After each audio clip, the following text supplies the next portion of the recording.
Hey everybody, my name is Eric, and today I am doing a split screen with my friend Sean Lewis, and we're talking about your company and why it may feel dysfunctional. So, a little bit of quick backstory. Actually, did a previous video talking about the five dysfunctions of a team by Patrick Lencioni. If you haven't watched that video, you'll see a card pop up on the screen either here or here if you want to have the idea of what the five dysfunctions are. But I thought it'd be helpful to do a follow-up video with Sean, who works with companies to help improve process and culture and people to be able to have a more well-oiled machine for your company. And we're going to be talking about how you go about doing that. So, Sean, how you doing today? Good. How are you doing? Thanks for having me, Eric. So, Sean, we've talked about this quite a bit as far as like issues that pop up with businesses, and especially for a business owner or manager, like you can feel the tension or the dysfunction, or you just know something's not right, but you don't know why. Like you're trying to figure out like what's going on, what's happening, how did we get to this point? And I think you have a really great mind for kind of simplifying these things and explaining it. Like, what do you typically tell somebody, like especially a business owner, if they're feeling this way? Like, where do you start?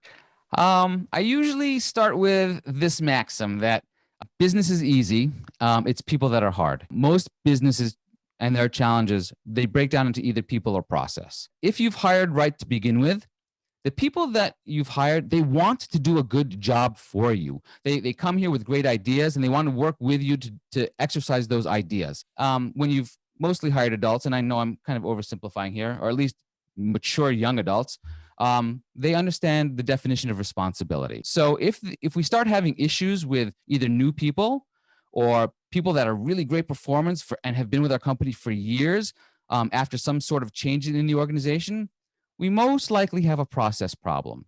Either a problem in the onboarding of the new employees, or we've caused some operational problem later on when we've made some changes without either referring to everybody's input to that change, or we've changed something with and leaving a gap somewhere later in the processes. Well, I think that's a really important point too, because somebody might be watching this and like for one person, it may be a brand new business and they're already kind of experiencing issues. And that's probably something that might be more of an onboarding training, having that person actually understand what their role and what they're accountable to versus, I know from talking with you, you've highlighted that sometimes you can have a peak performer who starts to fall off.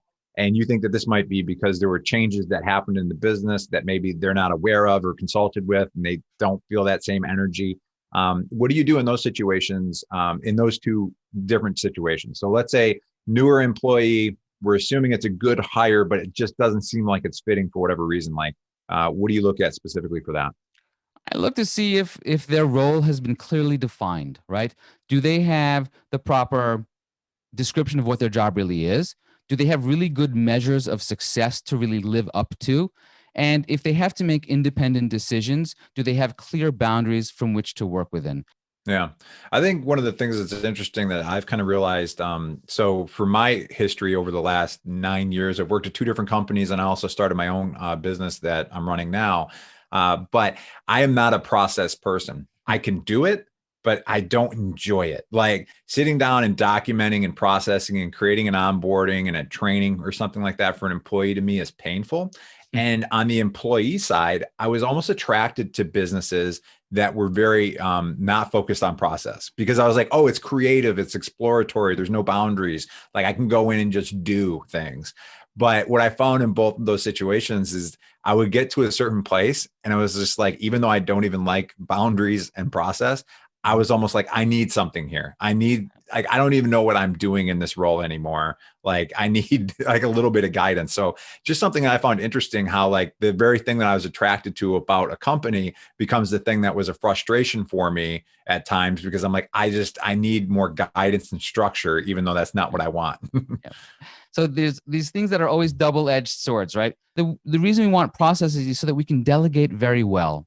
Mhm. And it's the natural chain of if I want to be able to recreate something and I'm not the person there anymore, the process has to be in place because as we grow, what happens? There's not going to be anybody that's going to be coming along in the wakes on the bench, so to speak, that can recreate that same quality of work that this person did because the process was all up here or the process was kind of seat of the pants, but my decision making is going to be different than the person coming in. So if we want to make a uniform decision making to keep the quality of that product high all the time, year over year, as we grow the business, maybe branch over branch. The processes really have to be in place as we grow. And the sooner you're able to do that in a growing business, the far better you're going to be when the business is already maybe 3 times the size and you don't have to go backtrack. You see houses like this, like maybe it was somebody who had this size house and then they're like, oh, I want to add this. And it just becomes this Frankenstein property and it just doesn't feel right because it wasn't all designed at day one for that. And it's hard to have that vision for your company to see like the importance of process and documentation and training and onboarding and all these things. But if you're putting that work in when your company's at 10 people, and then when your company's at 50 people, it's so much easier to make that transition. You said something a little bit earlier about it being a foundation, the systems being the foundation of a business on which to grow upon. I also think that the lack of systems is really the beginnings of the cracks in that foundation, by which a business's culture starts to fail. Mm-hmm. And when a business's culture starts to fail, we start demotivating our employees. We really start to mistake that for disengagement. I've experienced this on both sides, and one of the things that I see too with this is, especially, I don't want to harp on process too much, but sometimes when it's not really clear what your specific roles and duties are, like you might have like your core roles and duties, but then there's these ancillary things that are kind of attached to you, but then you have somebody over here and they have their core duties and then there's ancillary things.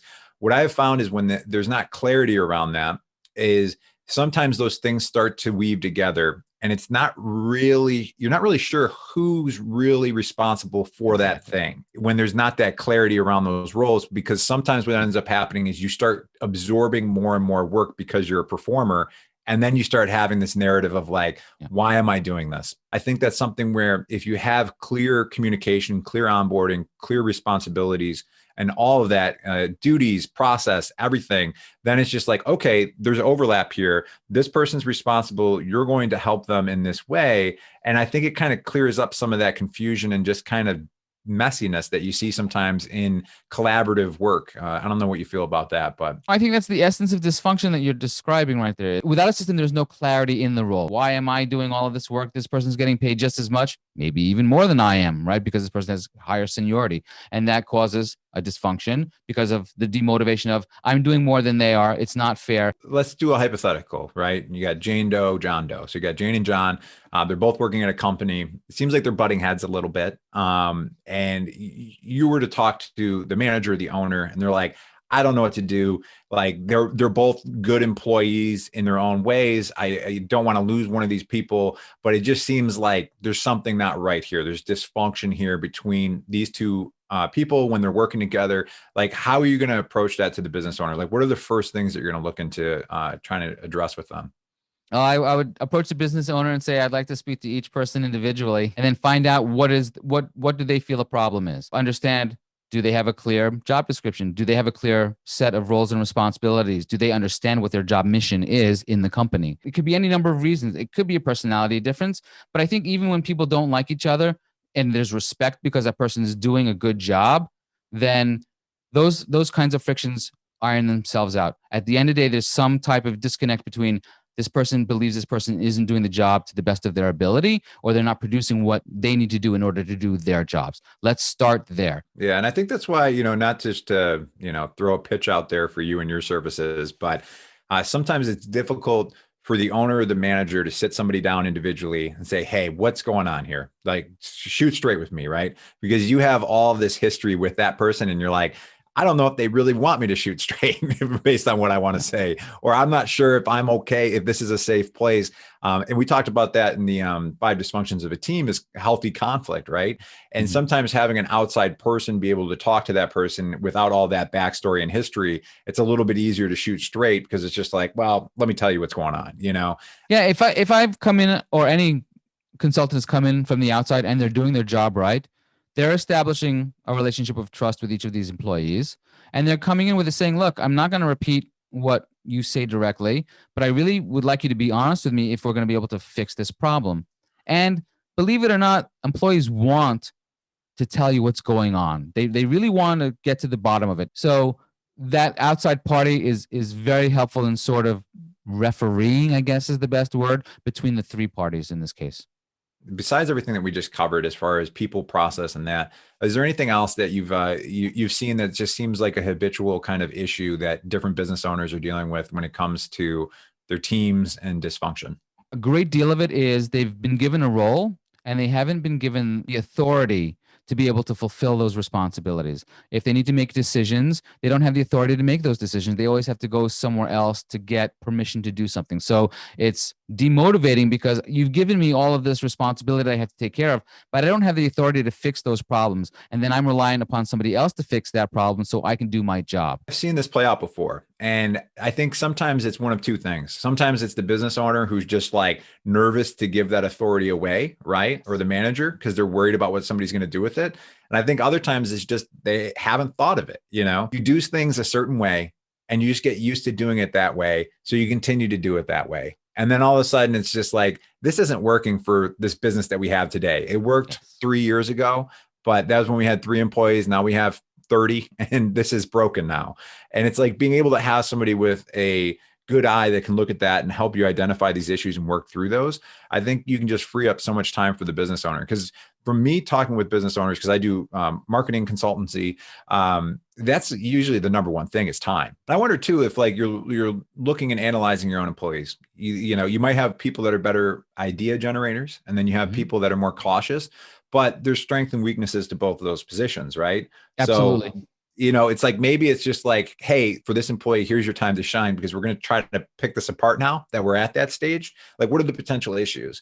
And hey, you as the idea person, this is what we're doing at this part of the process. So don't be afraid of this. Like, now we're going to actually look to see the viability of this, but we're still going to have a positive, outcome of this and see how we can make this work. But when you get into people and culture, that's where it becomes this like third entity that exists. And you're like, oh, what is our culture? And it's hard to put your finger on it. And it's hard to identify where there's issues or opportunities that maybe you're not seeing.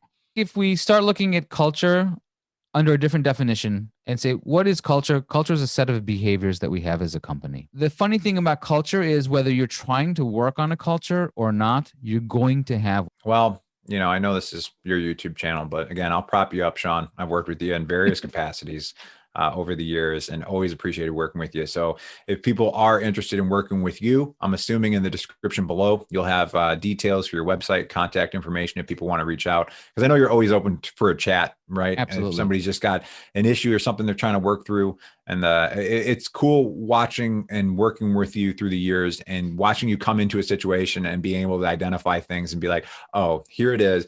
And then like, I just watched the tension, especially for the business owner, just like dissolve like over that issue. Right. And it was just being able to have somebody from the outside come in was super helpful. So definitely, people, description below, check out Sean, give him a call, drop him a line. I think he'll do great things for your business.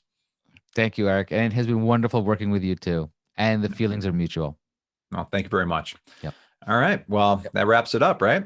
Yes. I'll talk to you soon. All right. Sounds good.